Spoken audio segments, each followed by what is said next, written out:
Bonjour à tous. Aujourd'hui, on va faire un petit JT foot. On va faire le point, pas sur toutes les actualités, mais sur quelques actualités du moment.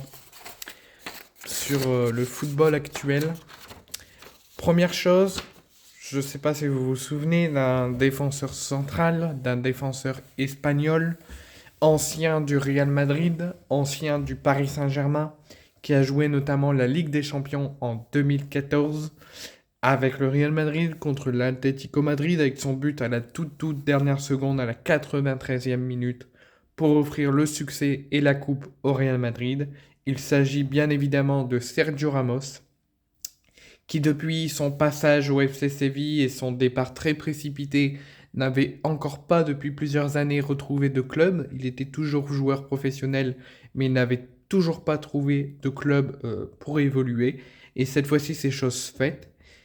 Officiellement, à l'heure où je vous parle, Sergio Ramos est engagé au Mexique avec le FC Monterrey et il portera le numéro 93 qui, du coup, fait référence au but à la dernière seconde et à la Ligue des Champions remportée en 2014 avec le Real Madrid contre l'Atlético de Madrid. Hier, le FC Barcelone s'est qualifié pour le prochain tour de la Copa del Rey contre Valence.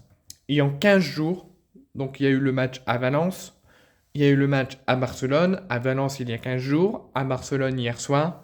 Et en deux matchs en à peine 15 jours, le FC Barcelone a mis 12-1 à Valence.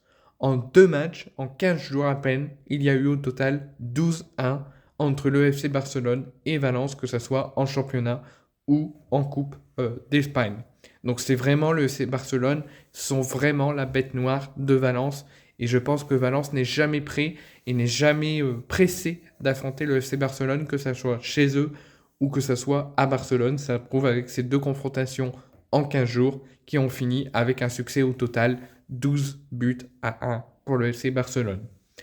Troisième point, le derby de ce week-end entre le Real Madrid et l'Atlético Madrid est officiellement lancé, puisque l'Atlético Madrid aurait taclé et diffusé sur les réseaux sociaux et sur leur site officiel les instructions de comment le Real Madrid va se préparer pour affronter l'Atlético Madrid ce week-end. C'est en guise de rivalité, en guise de titiller le club rival, et c'est de diffuser toutes les préparations, toutes les caméras, toutes les vidéos que le Real va faire ce week-end pour se préparer pour ce derby, et les ont diffusées publiquement, notamment leur fonctionnement quand ils montent une pression au monde arbitral espagnol. Ensuite, quatrième information, l'UEFA songerait à supprimer dès la prochaine édition, donc dès l'année prochaine, la prolongation des matchs à élimination directe.